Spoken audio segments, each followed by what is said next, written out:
오늘은 고난주간 넷째 주 로마서 강해 세 번째 시간입니다. 하나님의 의로운 심판이라는 주제로 함께 은혜를 나누겠습니다. 어떤 목사님의 어린 딸이 아빠에게 궁금한 것이 있다고 이렇게 물어봤다고 합니다. 아빠는 왜 설교하시기 전에 고개를 푹 숙이고 그렇게 기도하세요? 목사님인 아빠가 딸의 머리를 이렇게 쓰다듬으면서 그거는 하나님께서 하늘에서 좋은 설교를 내려달라고 간절히 기도하는 거예요, 이렇게 대답해 줬다고 합니다. 그러니까 딸이 고개를 끄덕거리면서 그렇구나. 근데 왜 하나님은 한 번도 안 주시는 거예요? 이렇게 대답을 했다고 합니다. 하나님 왜 한 번도 안 주시는 거예요? 물론 이제 그 목사님들이 은혜로운 설교하라고 누가 이렇게 지은 얘기겠죠. 그런데 이 이야기를 들으면서 한 가지 생각할 것은 어린 아이들에게도 판단력이 있다는 거예요. 어린 아이들이 모를 것 같은데요, 성도들이 은혜를 받는지 안 받는지, 아빠 설교가 은혜로운 설교인지 그렇지 않은지를 알 수 있는 판단력이 있다는 거죠. 있다는 거예요. 저는 이제 아이들하고 이렇게 놀아줄 때가 있는데, 이제 막내 예담이하고는 최근에 이제 제기차기를 했어요. 제가 한 10개쯤 차고 예담이한테 4개를 차면 아빠 딱밤을 때릴 수 있도록 해주겠다. 근데 4개 못 차면 내가 너를 딱밤을 때리겠다. 여러분, 누가 맞았을까요? 예담이가 맞았습니다. 예담이가. 아이들하고 놀아주면 제가 좀 아이들한테 좀 져줄 것 같나요? 아니면 아닐 것 같나요? 저 안 져줍니다. 딱밤을 때렸어요. 딱밤을 때리고 얘가 그 뒤로도 계속 아빠한테 딱밤 맞은 걸 복수하려고 딱밤을 계속 하는데, 제가 보니까 곧 4개를 찰 것 같아요. 그래서 이제 그 다음부터는 안 해요, 제가. 얘가 이제 딱밤은 맞았지, 이제 아빠가 제기는 안 찬다고 하지, 막 공격을 아빠를 좀 하려고 그러는데, 아빠가 워낙 빈틈이 없으니까, 이거 무슨 분위기죠, 여러분? 아빠가 빈틈이 없어 보이니까 이제 예담이가 주로 저를 이제 화가 나서 이렇게 해요. 아빠 방구야. 근데 저 상처 안 받아요. 전 방구가 아니니까요. 그렇죠? 방구면 상처 받을 텐데, 그래 아빠 방구다, 방구 공격 뿡뿡 뭐 이렇게 하고 또 놀아요. 예준이는 좀 다르더라고요. 예준이는 조금 전에 일인데, 화가 났을 때 이렇게 얘기하더라고요. 아빠 설교는 재미없어. 아빠 설교는 지루해. 여기서 당황하면 안 돼요. 당황하면 제가 지는 거잖아요. 그러니까 당황하지 않고, 애써 태어난 척 하면서, 그래? 그럼 니네 전도사님 설교는 어때? 예준이가 그러더라고요. 우리 전도사님 설교는 들을만 하지. 얘한테는 최고의 칭찬이에요. 들을만하다. 들을만하다. 여러분, 청소년들이, 사춘기에 있는 아이들이 이렇게 뭐 반응 막 안 해요. 저는 한 가지 좀 꼭 이렇게 됐으면 좋겠다고 생각하는 게, 청소년부 아이들이 교회에 와서 예배 드릴 때 좀 이렇게 웃을 수 있었으면 좋겠어요. 얘네들은요, 웃을 일이 있어도 잘 안 웃어요. 너무 웃긴 일이 있어도 이렇게 하고 안 웃는 척 하면서 웃어요. 사춘기 아이들이니까. 근데 청소년부 아이들이 교회에 오면 이렇게 밝게 웃을 수 있었으면 좋겠다, 이런 생각을 해보게 됩니다. 예준이가 그렇게 이야기를 하더라고요. 여러분, 아이들에게도 뭔가를 판단할 수 있는 판단의 능력이 있어요.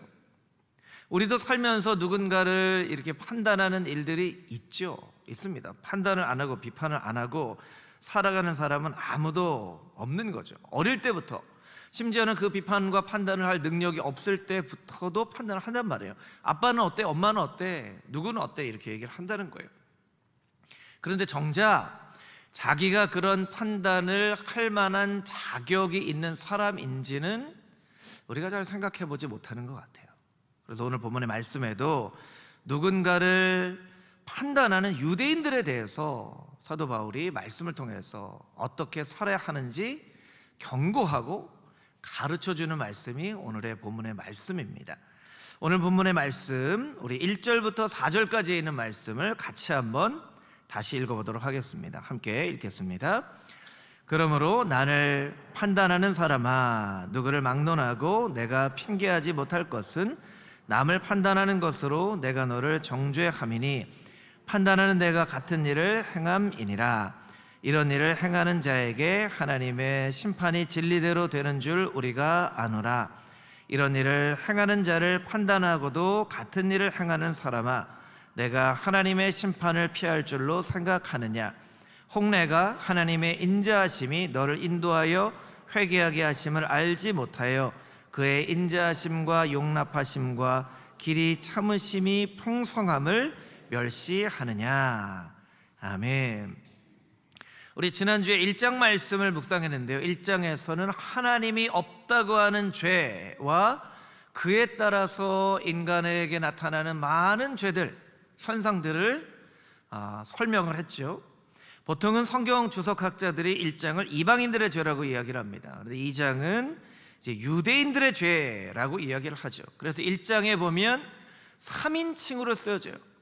이렇게 죄를 행하는 사람들, 이렇게 잘못을 행하는 사람들, 이렇게 이야기하는데 2장에 시작하면서부터는 주어가 2인칭으로 바뀌어집니다. 남을 판단하는 너, 이렇게 얘기를 하는 거죠. 남을 판단하는 너, 이렇게 이야기를 합니다. 말씀드린 것처럼 비판하고 판단하는 일은 그것 자체가 죄는 아니죠. 그것 자체가 잘못된 것은 아닙니다. 그리고 우리가 일상생활에서 누군가를 판단하고 비판하는 일, 그냥 무의식적으로, 의식적으로 많이 하게 되죠. 그리고 뉴스를 보면요, 이런 판단과 비난을 받아 마땅한 사람들의 이야기들이 너무너무 많이 나와요. 욕먹어도 싸다라고 얘기하잖아요. 저런 욕먹어도 싼 인간들, 이러면서 이제 비판을 하게 되는 그런 일들이 우리의 삶 가운데 비일비재하다라는 것이죠. 그런데 이 세상에 비판을 할 만한 자격이 있는 사람, 그 판단의 기준으로 나를 비춰봤을 때 그럼 나는 판단을 할 만한 자격이 있는가? 누가 자신할 수 있을까요? 나는 비판을 할 만한 자격이 있습니다. 누가 그렇게 자신 있어 할 수 있을까요? 그럴 만한 자신 있는 사람 많이 없다는 거예요. 그러니까 여러분, 영화의 대사에 보면 이런 대사까지 있잖아요. 너나 잘하세요, 이런 대사가 있잖아요. 너나 잘하세요. 남 얘기하지 말고 너나 잘하세요. 이런 영화의 대사가 있을 정도로 우리가 비판을 많이 하기는 하지만 비판할 자격이 있는 것은 우리가 잘 생각하지 않는다는 거예요. 그런데 여러분, 유대인들에 대해서 뭐라고 얘기하냐면 남을 판단하는 사람들이라고 이야기를 한다는 거예요. 여러분, 유대인들은 어떤 사람들이었습니까? 열심히 사는 사람들이었어요. 도덕적으로 열심히 살려고 노력했던 사람들이고, 하나님의 뜻을 이 땅 가운데 행하고 지키려고 노력했던 사람들이에요. 그런데 왜 너를 판단하는 사람들이라고 사도 바울이 이야기를 했을까요? 도덕적으로 열심히 살려고 하는 것, 그것은 선한 일이죠. 잘못된 일이 아닙니다. 유대인들의 죄를 이야기한다면, 유대인들의 잘못을 이야기한다면 이렇게 유대인들의 잘못을 이야기할 수 있겠죠. 스스로 판단할 자격이 있다라고 생각을 했다는 거예요. 나 정도면, 나처럼 열심히, 나처럼 깨끗하게 살아가는 사람은 저 죄 짓고 사는 이방인들, 저 사마리아 놈들, 이렇게 비판할 만한 자격이 있다라고 생각을 했던 거예요.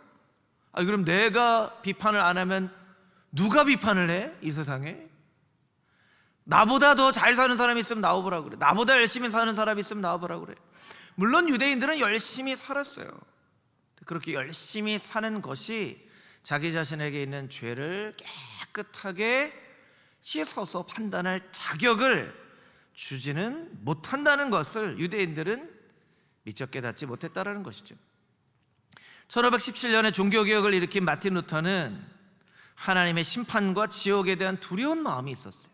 본인이 천국에 가지 못할 것이라는 두려운 마음이 있어서 어떻게 하면 천국에 갈 수 있을까? 천국에 갈 수 있는 가장 확실한 방법은 수도원에 들어가서 수도사가 되는 거구나, 이렇게 생각을 했어요. 그래서 원래는 이제 법률가가 되려고 했는데 법률가의 길을 포기하고 어거스틴 수도원에 그렇게 들어갔죠. 그래서 금식하고 금욕하고 기도하고 그 수도원의 계단을 무릎으로 막 올라가서 무릎이 깨지고 피가 나고 하는 그런 고행으로 어떻게 보면 천국에 대한 확신, 자기의 마음 가운데 있는 두려운 마음들이 사라질까 정말 그 누구보다도 열심히 노력했던 사람이에요. 마틴 루터의 스스로의 이야기하는 이야기를 좀 들어볼까요? 이런 이야기를 합니다. 나는 훌륭한 수도사였습니다. 마틴 루터가 그래서 쓴 얘기예요. 만일 자신의 수도 생활로서 천국에 들어갈 수 있는 수도사가 있을 수 있다면 바로 내가 그런 수도사였습니다. 이 수도로 금욕, 금식, 고행으로 천국에 들어갈 수 있다면 내가 그 적임자였습니다 라고 이야기할 만큼 그렇게 열심히 살았다는 거예요. 근데 그 뒤에 어떤 이야기를 하냐면 이 모든 노력과 수고가 나의 죄로 고통받는 양심을 달래주지는 못했습니다. 여전히 괴로웠다는 거예요. 여전히 힘들었다는 거예요. 유대인들과 마틴 루터의 차이는 무엇일까요? 마틴 루터는 그렇게 열심히 행함으로 구원을 이루려고 했지만 죄 사함에 확신이 없어서 괴로워했는데 유대인들은 나 정도면 하고 사람들을 비판했다는 것이죠. 그런 마틴 루터에게 비텐베르그 대학에서 학생들에게 성경을 좀 가르쳐 주라는 그런 요청이 들어왔어요. 성경 교수로 좀 섬겨주십시오 하는 이야기가 들어왔어요. 마틴 루터가 수락을 합니다. 그래서 첫 해에는 시편을 연구해서 가르쳐요. 두 번째인 1515년과 16년에는 로마서를 연구해서 가르쳐요. 여러분, 이것이 로마서의 말씀에서 은혜를 발견하게 되는 너무나 중요한 계기가 되는 거예요. 저는 이 이야기를 보면서 마틴 루터가 저는 그럴 만한 자격이 없습니다 라든가 혹은 내면적으로 내가 죄 사함에 대한 확신이 없는데 어떻게 학생들에게 가르친단 말인가 이런 생각을 했더라면 아마 거절을 했을 거예요. 그런데 그럼에도 불구하고 그 요구를 받아들여서 성경을 열심히 연구했어요. 여러분, 하나님의 인도하심은 이렇다는 거예요. 아직 자기가 준비가 안 돼 있어도 하나님이 인도해 주시면 내가 준비 안 됐어요 하나님, 저 준비 안 됐어요 라고 하기보다는 하나님이 부르시면 아멘 하는 것이 은혜예요. 아마 마틴 루터가 아멘 안 했더라면 종교개혁도 못 일어나고 마틴 루터도 그 은혜를 경험하지 못했을 거예요. 근데 자신의 상황에도 불구하고 아멘으로 화답하여서 로마서를 학생들에게 가르친다고 열심히 연구하다가 하나님의 은혜를 발견하게 된 거죠. 우리 4절 말씀을 자막으로 보여주시면 4절 말씀처럼 하나님의 인자하심이 너를 인도하여 회개하게 하심을 알지 못하느냐, 그의 인자하심과 용납하심과 길이 참으심이 풍성한 것을 알지 못하느냐.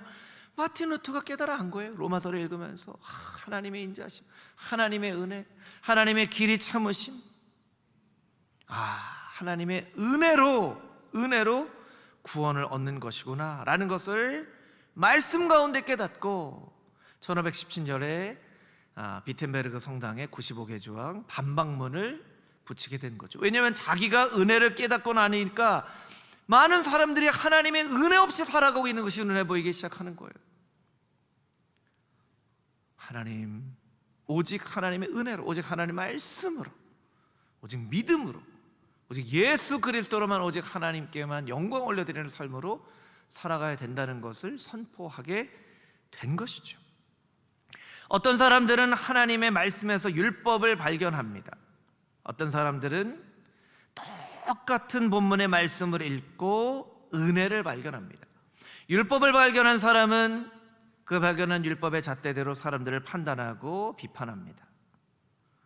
은혜를 발견한 사람은 용서하고 위로합니다. 여러분, 우리도 모르는 사이에 저 사람은 어떻고 저 사람은 어떻고 저 권사는 어떻고 저 집사는 어떻고 저 성도는 어떻고 그런 생각과 마음이 들면요, 나도 모르는 사이에 율법의 사람이 되어져 가는구나 라고 여러분 스스로 깨달아 아셔야 돼요. 그리고 하나님 앞에 기도해야 되겠죠. 하나님, 율법의 사람으로 살지 말게 하여 주시고 은혜의 사람으로 살게 하여 주시옵소서. 하나님, 오늘도 부족한 나를 인도하여 주시고 아무것도 아닌 나를 십자가의 은혜를 깨닫게 하여 주시고 예배드릴 자격 없는 자를 초청하여 주셔서 예배 자리에서 하나님께 영광을 올려드리게 하신 이것이 얼마나 큰 은혜입니까?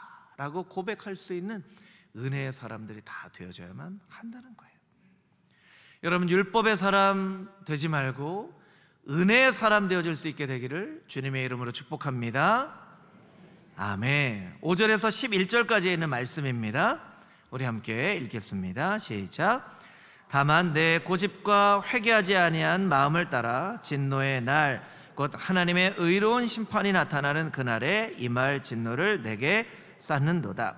하나님께서 각 사람에게 그 행한 대로 보응하시되 참고 선을 행하여 영광과 존귀와 썩지 아니함을 구하는 자에게는 영생으로 하시고 오직 당을 지어 진리를 따르지 아니하고 불의를 따르는 자에게는 진노와 분노로 하시리라. 악을 행하는 각 사람의 영에는 환난과 공고가 있으리니 먼저는 유대인에게요 그리고 헬라인에게며 선을 행하는 각 사람에게는 영광과 존귀와 평강이 있으리니 먼저는 유대인에게요 그리고 헬라인에게라. 이는 하나님께서 외모로 사람을 취하지 아니하심이라. 아멘. 5절 말씀에 보면 유대인들이 고집과 회개하지 아니한 마음 때문에 진노의 날에 그 진노를 더욱더 쌓아놓는다는 거예요. 유대인들이 내가 죄인입니다 라고 고백을 했으며 하나님께서 용서해 주시는 은혜를 베풀어 주실 텐데 고집스럽게 회개하지 않는다는 거예요. 그러니까 진노가 점점 쌓여지고 있다는 것이죠. 저는 말씀을 준비하면서 이런 생각을 해봤습니다. 마틴 루터가 오늘날 우리가 사는 이 시대에서 목회를 한다면 어떤 목회를 할까? 1세기의 사도 바울은 마틴 루터가 아니라 사도 바울이요. 사도 바울이 많은 곳을 다니면서 많은 사람들에게 복음을 전하고 정말 영향력 있는 그런 목회를 했는데 사도 바울이 오늘날에도 영향력 있는 목회를 할 수 있을까? 이런 생각을 해봤어요. 그냥 상상이니까 잘 모르겠지만 한 가지 드는 생각이 사람들이 사도 바울의 설교를 듣기 그렇게 좋아하지는 않을 것 같다 이런 생각을 했어요. 왜냐하면 사도 바울은 가차없이 죄와 잘못과 허물에 대해서 아주 직선적으로 말씀을 하거든요. 근데 오늘날 이 시대를 살아가는 성도들은 죄와 잘못과 허물에 대해서 이야기하는 것을 별로 그렇게 좋아하지 않잖아요. 여러분도 아마 유튜브로 여러 목사님들 설교를 들으시면서 은혜되는 설교, 위로가 되는 설교는 잘 들으시지만 막 잘못됐다고 이렇게 잘 살아야 된다고 막 하는 설교는 조금 듣다가 아마 다른 설교로 이렇게 넘어가시는 경우들이 많이 있을 거예요. 아무리 하나님께서 선지자와 같이 그런 말씀을 들려주셔도 내가 그 말씀을 들으려고 하지 않으면, 귀를 열어놓고 듣지 않으면 그 하나님의 말씀이 들리지 않습니다. 예수님도 그런 말씀하셨잖아요. 귀 있는 자는 들을지어다. 여러분, 귀 없는 사람 있나요? 여러분 중에 귀 없는 사람 있으세요? 다 귀가 있어요. 그 당시에는 그럼 귀 없는 사람이 있었나요? 들을 마음이 없는 거예요. 그러니까 예수님께서 귀 있는 자는 들을지어다. 마음이 있는 사람은 예수님 말씀에 아멘 하는 것이고, 마음이 없는 사람은 예수님께서 말씀을 하셔도 듣지 않는데 오늘날 말씀을 읽으면서 그 말씀을 듣겠습니까? 우리의 마음밭이 너무나 단단해져 있다라는 거예요. 유대인들처럼 그 마음의 밭이 기경이 되어져야 하겠죠. 마음이 단단해지니까 자기 자신은 돌아보지 않고 사람들을 자꾸 비판합니다. 그런데 오늘 보는 말씀에 보면 너희가 왜 이렇게 비판하냐? 비판하지 말아라. 조금 비판하지 말고 이렇게 얘기하지 않아요. 대신에 다른 대안을 제시하죠. 대안을 제시해요. 그 대안을 제시하시는 것이 바로 7절에 있는 말씀이에요. 참고 선을 행하는 삶. 저를 따라서 같이 한번 해보실까요? 참고 선을 행하는 삶. 우리 한 번만 더 해볼까요? 참고 선을 행하는 삶. 참고 선을 행하는 삶을 자꾸 살면 자연스럽게 비판하고 판단하는 그런 교만한 마음이 사라지게 된다는 거예요. 사실 그 당시 로마를 중심으로 한 그리스 헬라 문화권에는 철학, 수사학이 굉장히 발달한 그런 시대였죠. 당대에는 두 기둥 같은 철학의 학파가 있었습니다. 행복과 쾌락을 추구하는 에피쿠로스라는 학파가 있었고요, 절제를 굉장히 중요하게 여기는 스토아 학파라는 철학자가 있었어요. 여러분, 이 철학자들이 성경에도 나와 있는 것 여러분 아세요? 우리 사도행전 17장 18절 말씀 우리 같이 한번 읽어보겠습니다. 시작. 바울과 쟁론할세 어떤 사람은 이르되 이 말쟁이가 무슨 말을 하고자 하느냐 하고 어떤 사람은 이르되 이방신들을 전하는 사람인가 보다 하니 이는 바울이 예수와 부활을 전하기 때문이로라. 아멘. 이 17장은 아테네에서 복음을 전하는 그런 말씀이죠. 너무나 철학이 그 시대를 이렇게 지배하고 있었던 때였기 때문에 논쟁을 하거나 비판을 하거나 하는 일들이 굉장히 일상적으로 이루어졌어요. 그래서 그 당시에는 뭐 텔레비전이 있는 것도 아니고 핸드폰도 있는 것도 아니고 소일거리를 어떻게 했냐면 그냥 모여서 논쟁하고 이야기하는 것이 소일거리가 됐어요. 그래서 스토아라는 것이 사실은 스토아가 기둥이에요. 기둥의 양식인데 그 기둥 아래 모여서 이야기를 하는 사람들이 스토아 학파가 된 것이죠. 그러니까 말하자면 생각하는 힘은 엄청나게 발달을 했는데 선을 행하는 힘은 없었던 시대였다라는 거예요. 그렇게 철학이 발달하고 어떤 것이 옳은가 논쟁을 하고 옳은 것을 추구하는 삶을 살았더라면 그 사회가 선한 사회가 되어져야만 했어야 하는데 그 사회는 굉장히 가난하고 천대받고 인간 이하의 취급을 받는 사람들이 너무나 많았고요, 특별히 로마 문화권에서는 영아 유기 사건, 그러니까 태어난 아이들을 그냥 버리는 일들이 너무너무나 많이 일어났다고 합니다. 그 버려진 아이들을 다 크리스찬들이 데려와서 키웠다는 그런 기록이 있죠. 로마의 황제조차도 저 그리스도인들은 어떻게 된 사람이냐, 저렇게 자기 민족도 아닌 사람들을 자기 몸처럼 돌보는 저 사람들은 도대체 어떻게 된 사람이냐 할 정도로 크리스찬들은 선을 행하는 그런 삶을 살았다는 거예요. 여러분, 몸도요, 자꾸 사용을 하면 근육이 생겨요. 자꾸 걷고 뛰고 하면 다리 근육이 생기죠. 안 걷고 앉아있고 누워있기만 하면 다리 근육이 다 빠져요. 그러니까 어르신들도요, 가만히만 계시면 안 되고 자꾸 걷고 운동하고 하셔야 돼요. 텔레비전에 보니까 팔씨름을 하는 무슨 시합이 또 있더라고요. 많은 사람들이라서 팔씨름 시합을 하는데요, 깜짝 놀랐어요. 오른쪽 팔뚝은 이렇게 두꺼운데 왼쪽 팔뚝은 그만큼 안 두껍더라고요. 오른쪽으로만 막 팔씨름하는 연습을 하니까 오른쪽 팔은 한 2배 정도 두껍더라고요. 여러분, 우리의 영혼의 속사람을 이렇게 모습으로 비춰본다면 비판하고 판단하는 근육은 오른쪽 팔씨름 선수의 오른쪽 팔처럼 이렇게 두꺼운데 선을 행하는 근육은 하도 쓰지가 않아서 근육이 다 빠지고 앙상하게 남아있는 그런 모습일 가능성이 높다는 거예요. 그래서 선을 행하며 살아야 되는데 그럼 어떻게 하면 선을 행하며 살 수 있겠습니까? 오늘 본문의 말씀 가운데는 참고 선을 행하라고 말씀하세요. 참고 선을 행하라. 저는 기록되어지는 하나님의 말씀은 의미 없이 쓰여진 말씀은 한 구절도 없다고 저는 믿습니다. 여러분도 그렇게 믿으시죠? 그럼 분명히 이 말씀 가운데 의미가 있을 텐데 왜 그냥 선을 행하라고 말씀하지 않으시고 참고 선을 행하라고 말씀하셨을까? 그럼 무엇을 참으라는 말씀일까? 이런 말씀이죠. 하고 싶은 거, 먹고 싶은 거, 입고 싶은 거, 가고 싶은데 다 하고 나서 선을 행하는 삶은 불가능하다는 거예요.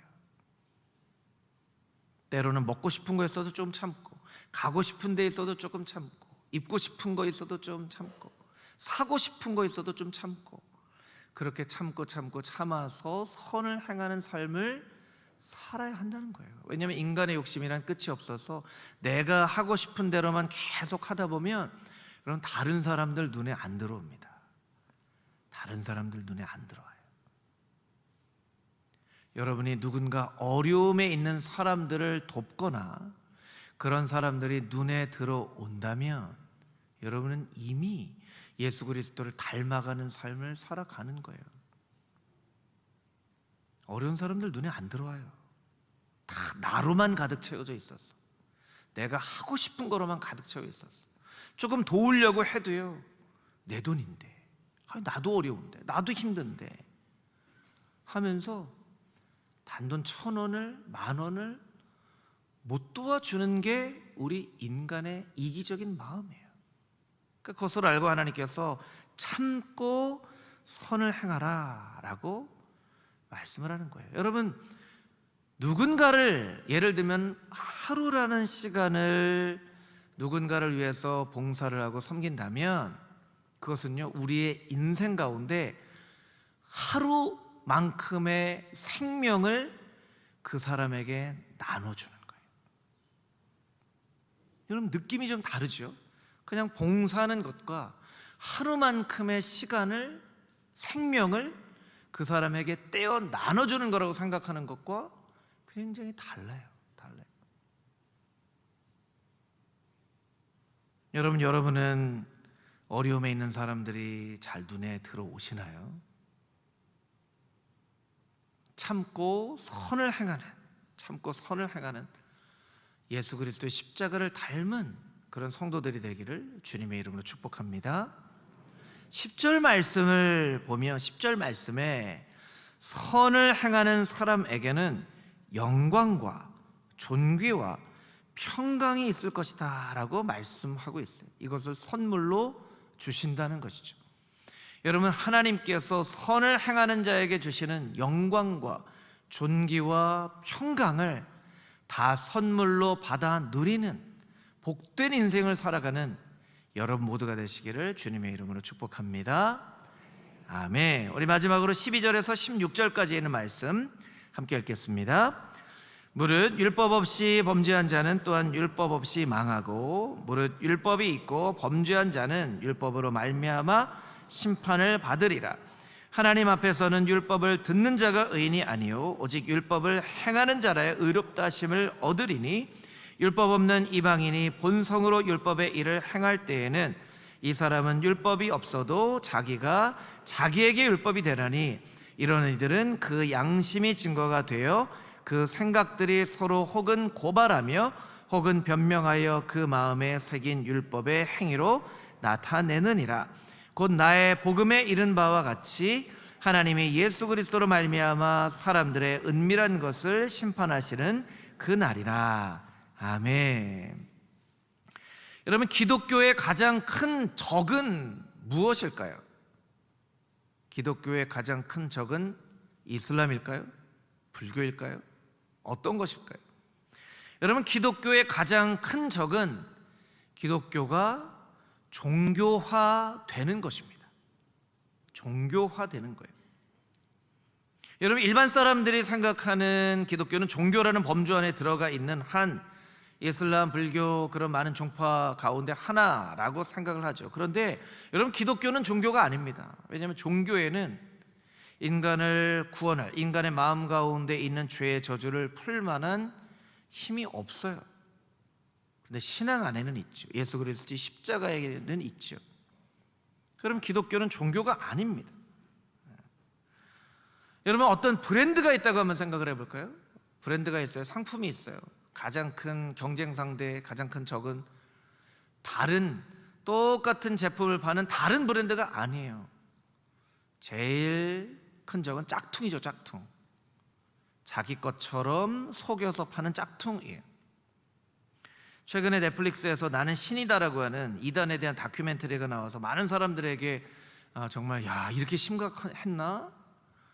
이렇게 경각심을 불러일으켜 세웠는데 정말 여기저기 이 교회도 이단이었어, 이 사람도 이단이었어 하는데요. 여러분, 이단이 처음부터 나는 이단 할래요 하고 이단한 사람 있을까요? 아니에요. 이단이라는 것이 달을 이자 끝 단자잖아요. 그러니까 끝이 다른 거예요.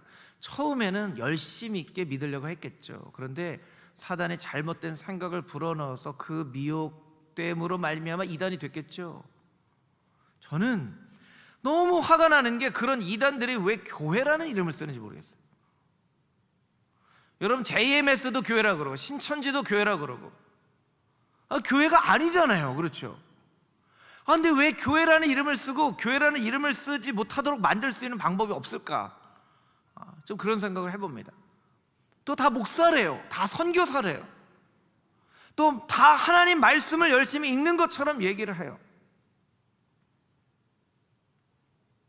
너무 화가 나는 거예요. 이런 게 너무 화가 나요. 여러분, 기독교의 가장 큰 적은 이단이에요. 그런데 여러분, 그런 이단뿐만 아니라 우리가 하나님을 믿고 예수를 믿어도 자꾸 복음과 은혜와 믿음으로 신앙생활을 해야 되는데 자꾸 종교적인 형식과 그런 틀에만 갇혀서 신앙생활을 하게 되면 그 자체가 굳어지는 거예요. 굳어지는 거예요. 어떤 철학자가 이런 이야기를 했습니다. 언어는 실제의 가장 큰 적입니다. 제가 누가 이야기를 했는지 막 생각날 듯 막 책을 어제 얼마나 뒤져봤는지 몰라요. 결국 누가 얘기했는지는 못 찾았어요. 제가 나중에 알려드릴게요, 찾으면. 근데 언어는 실제의 가장 큰 적이다. 참 맞는 얘기예요. 여러분, 언어라는 것은요, 실제를 표현하는 가장 유용한 방식이죠. 유용한 방식이에요. 아름답다, 아름답다. 참 아름답다. 이거 실제를 표현하는 가장 유용한 단어이지만 여러분, 실제는요, 그 아름답다라는 단어보다 훨씬 더 큰 거예요. 어머니의 사랑, 너무나 귀하고 감사한 사랑. 근데 실제로의 어머니의 사랑은 감사하고 귀하고 이런 단어보다 훨씬 더 큰 거죠. 요새 이제 봄이 돼서 막 꽃이 피기도 하고 이제 겨울이 지나가서 이제 걷다 보면요, 이 봄날이 오는 것 같아요. 봄날이 오는 것 같아요. 막 걷다 보면 막 눈이 부시잖아요. 눈부시다. 저는 갑자기 그 단어가 떠오르면서 누가 이런 단어를 만들었을까? 참 멋진 단어다. 그런데 실제로 제가 보는 이 모습은요, 눈부시다라는 단어보다 훨씬 더 큰 거예요. 훨씬 더 아름다운 거예요. 찬란하다.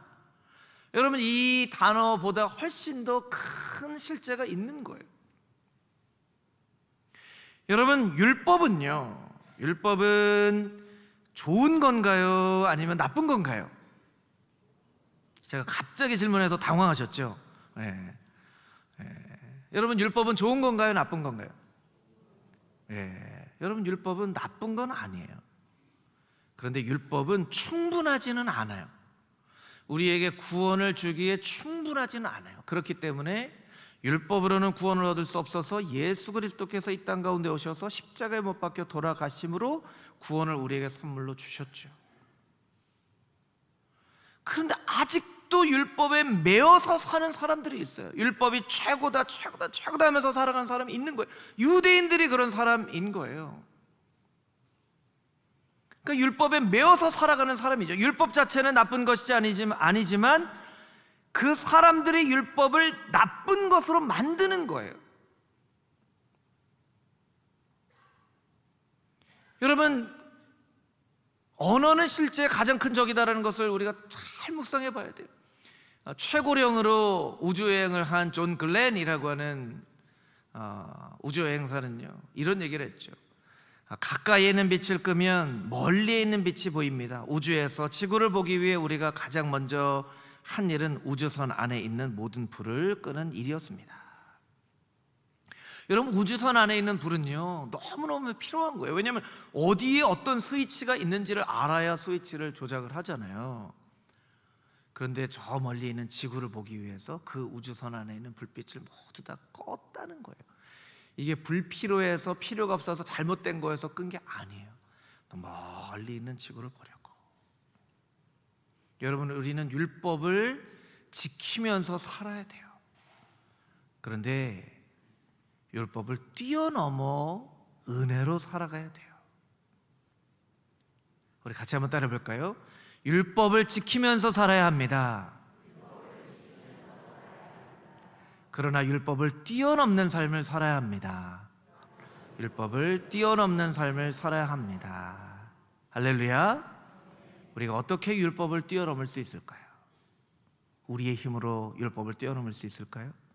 우리의 노력으로 뛰어넘을 수 있을까요? 절대로 뛰어넘을 수 없습니다. 오직 예수 그리스도의 십자가의 은혜로, 예수 그리스도의 십자가의 공로로만 율법을 뛰어넘는 삶을 살 수 있는 것이죠. 그래서 오직 예수 그리스도의 은혜와 오직 복음과 오직 믿음을 우리가 마음 가운데 날마다 붙잡고 살아가야만 한다는 거예요. 왜냐하면 예수님께서 나는 율법의 완성이다 라고 말씀해 주셨기 때문입니다.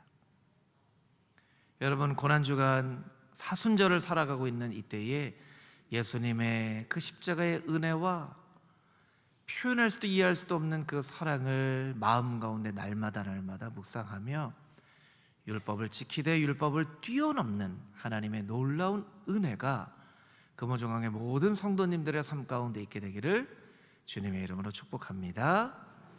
우리 마지막으로 누가복음 9장 23절 말씀 읽고 설교를 마치도록 하겠습니다. 함께 읽겠습니다. 또 무리에게 이르시되 아무든지 나를 따라오려거든 자기를 부인하고 날마다 제 십자가를 지고 나를 따를 것이니라. 아멘. 함께 기도하겠습니다.